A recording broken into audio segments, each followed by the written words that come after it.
ಸ್ನೇಹಿತರೆ ನಮಸ್ತೆ. ನಾನು ನಿಮ್ಮ ಸಹೋದರ ಸ್ಟ್ಯಾನಿ ಪಿಂಟೋ. ಏನೊಂದು ವಿಶೇಷವಾದ ಒಂದು ವಿಡಿಯೋವನ್ನು ನಾನು ಮಾಡ್ತಾ ಇದ್ದೀನಿ.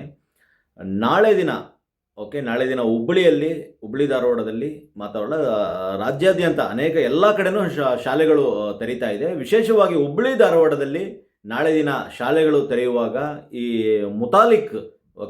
ಮುತಾಲಿಕ್ ಶ್ರೀರಾಮ ಸೇನೆ ಅಧ್ಯಕ್ಷರಾಗಿರುವ ಮುತಾಲಿಕ್ರವರು ಹೇಳಿದ್ದಾರೆ, ಸ್ಟೇಟ್ಮೆಂಟ್ ಕೊಟ್ಟಿದ್ದಾರೆ ಮಾಧ್ಯಮಗಳಲ್ಲಿ. ನಾವು ಶಾಲೆಗಳಿಗೆ ಹೋಗ್ತೀವಿ, ಹೋಗಿ ಅಲ್ಲಿ ಏನೊಂದು ಕೇಸರಿ ಶಾಲು ಹಾಕುವಂಥ ಒಂದು ಪ್ರಕ್ರಿಯೆ ಏನಿದೆಯೋ ನಾವು ಅದನ್ನು ಮಾಡ್ತೀವಿ ಅಂತೇಳಿ ಇದೀಗಲೇ ಒಂದು ಸ್ಟೇಟ್ಮೆಂಟ್ಗಳನ್ನು ಅವರು ಕೊಟ್ಟಿದ್ದಾರೆ ಮಾಧ್ಯಮದ ಮೂಲಕ. ನನ್ನ ಒಂದು ಪ್ರಶ್ನೆ, ಯಾಕೆ ಇವರಿಗೆ ಪರ್ಮಿಷನನ್ನು ಯಾರು ಪರ್ಮಿಷನ್ ಕೊಟ್ಟಿರೋದು ಯಾಕೆ? ಎಸ್ಪೆಷಲಿ ನನಗೆ ಕರೆ ಬಂದಿತ್ತು, ಹುಬ್ಬಳ್ಳಿ ಧಾರವಾಡದಿಂದ ಕರೆ ಬಂದಿತ್ತು. ಈಗ ಜಸ್ಟ್ ತಾನೇ ಹೇಳ್ತಾ ಇದ್ದಾರೆ, ನಾಳೆ ಭಾಷಾ ಮಿಷನ್ ಇಂಗ್ಲೀಷ್ ಏನು ಮಾಧ್ಯಮ ಇದೆ, ಕನ್ನಡ ಮಾಧ್ಯಮ ಇದೆ, ಈ ಶಾಲೆಗಳಿಗೆ ನೋಡಿ, ಇದು ಕ್ರೈಸ್ತ ಶಾಲೆಗಳು, ಎಲ್ಲ ಶಾಲೆಗಳನ್ನು ಬಿಟ್ಟು ಯಾಕೆ ಎಸ್ಪೆಷಲಿ ಇಂಥ ಶಾಲೆಗಳಿಗೆ ಬಂದು ದಾಳಿ ಮಾಡೋದಕ್ಕೆ ಪ್ರಯತ್ನ ಮಾಡ್ತಾ ಇದ್ದಾರೆ? ಈ ದಾಳಿ ಮಾಡಿ ಮತ್ತು ಏನು ಕೇಸರಿ ಶಾಲೆಗಳನ್ನು ಹಾಕ್ತಾ ಇದ್ದಾರಲ್ಲ, ಯಾಕೆ ಕ್ರಿಶ್ಚಿಯನ್ ಶಾಲೆಗಳ ಮೇಲೆ ಕಣ್ಣು? ಇದು ಮೊದಲು ಕೂಡ ನನಗೆ ಕರೆ ಬಂದಿತ್ತು ಅಲ್ಲಿಂದ, ಈ ರೀತಿಯಾಗಿ ಅವರು ಸಮಸ್ಯೆಗಳನ್ನು ಮಾಡ್ತಾ ಇದ್ದಾರೆ ಅಂತ ಮುಂಚೆಯಲ್ಲೂ ಕೂಡ ನಮಗೆ ಬಂದಿತ್ತು ಕಾಲು. ಈಗಲೂ ಕೂಡ ಇದೇ ರೀತಿ ಬರ್ತಾ ಇದೆ. ಮತ್ತು ಇದರ ಕುರಿತಾಗಿ ಅಲ್ಲಿನ ಒಂದು ಆಡಳಿತ ವ್ಯವಸ್ಥೆ ಯಾಕೆ ಇಂಥವರಿಗೆ ಅವಕಾಶಗಳನ್ನು ಕೊಡ್ತಾ ಇದೆ? ಮತ್ತು ಪರ್ಮಿಷನ್ ಕೊಟ್ಟಿದ್ಯಾರು? ನಾಳೆ ಬಂದು ಈ ಕಾರ್ಯವನ್ನು ಮಾಡೋದಕ್ಕೆ ಅಲ್ಲಿ ಯಾರು ಪರ್ಮಿಷನ್ ಕೊಟ್ಟಿದ್ದು? ವಿತೌಟ್ ಪರ್ಮಿಷನ್ ಹೇಗೆ ಬರ್ತಾರೆ? ವಿತೌಟ್ ಪರ್ಮಿಷನ್ ಬರೋಕ್ಕೆ ಸಾಧ್ಯನಾ? ದಯವಿಟ್ಟು ಸರ್ಕಾರ ಎಚ್ಚೆತ್ಕೊಳ್ಬೇಕು. ಈಗಾಗಲೇ ನಾನು ಅಲ್ಲಿನ ಎಸ್ ಪಿ ರವರಿಗೆ, ಶಶಿಕುಮಾರ್ ಸರ್ ಅವರಿಗೆ ಕಾಂಟ್ಯಾಕ್ಟ್ ಮಾಡೋಕ್ಕೆ ಹೋಗ್ತಾ ಇದ್ದೀನಿ. ನನ್ನ ಕರೆಯನ್ನು ಅವರು ಸ್ವೀಕರಿಸ್ತಾ ಇಲ್ಲ, ಮೋಸ್ಟ್ಲಿ ಅವರು ಬ್ಯುಸಿ ಇದ್ದಾರೆ ಅಂದ್ಕೊಳ್ತೀನಿ. ಮೇಲಾಗಿ ಕಂಟ್ರೋಲ್ ರೂಮಿಗೂ ಕೂಡ ನಾನು ಕರೆ ಮಾಡಿ ತಿಳಿಸಿದ್ದೀನಿ. ರಾತ್ರಿಯಿಂದಲೇ ಅಲ್ಲಿನ ಪೊಲೀಸ್ ನಿಯೋಜನೆ ಏನು ಮಾಡಬೇಕು ಅಂತ ಕೂಡ ನಾನು ಹೇಳಿದ್ದೀನಿ ಆಲ್ರೆಡಿ. ಖಂಡಿತವಾಗಿ ನಾವು ಮಾಡ್ತೀವಿ ಅಂತ ಹೇಳಿದ್ದಾರೆ.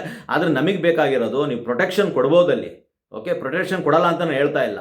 ಆದರೆ ಅವರು ಬೀದಿಗೆ ಬಂದು ಹೋರಾಟ ಮಾಡೋದಕ್ಕೆ ಪರ್ಮಿಷನ್ ಕೊಟ್ಟವ್ರು ಯಾರು? ಏನಿದೆ ನಮ್ಮ ಕಾನೂನು? ಎಲ್ಲಿದೆ ಕಾನೂನು? ಸುವ್ಯವಸ್ಥೆ, ಶಾಂತಿಯನ್ನು ಕಾಪಾಡುವಂಥದ್ದು ಕರ್ತವ್ಯ. ಇದು ಯಾಕೆ ಮಾಡ್ತಾ ಇಲ್ಲ ಹುಬ್ಬಳ್ಳಿ ಧಾರವಾಡದಲ್ಲಿ? ಯಾಕೆ ಆಗ್ತಾ ಇಲ್ಲ ಇದು?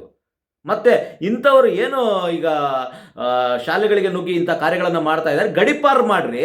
ಈ ಮುತಾಲಿಕ್ರಂಥವ್ರನ್ನ ಗಡಿಪಾರು ಮಾಡಿ ಹೊರಗಡೆ ಹಾಕಿ. ಕ್ರೈಸ್ತ ಸಮುದಾಯಕ್ಕೆ ಮಾತ್ರವಲ್ಲ, ಮುಸಲ್ಮಾನ ಸಮುದಾಯಕ್ಕೆ ವಿರೋಧವಾಗಿ ನಿಂತಿದ್ದಾರೆ. ಇವತ್ತು ಸಮಾಜದಲ್ಲಿ ಶಾಂತಿ, ನೆಮ್ಮದಿ ಇಲ್ಲದ ರೀತಿಯಲ್ಲಿ ಇಂಥ ಕಾರ್ಯಗಳನ್ನು, ಸ್ಟೇಟ್ಮೆಂಟ್ಗಳನ್ನು ಕೊಡ್ತಾರೆ, ಮಾಧ್ಯಮದಲ್ಲಿ ಹೇಳಿಕೆಗಳನ್ನು ಕೊಡ್ತಾ ಇದ್ದಾರೆ.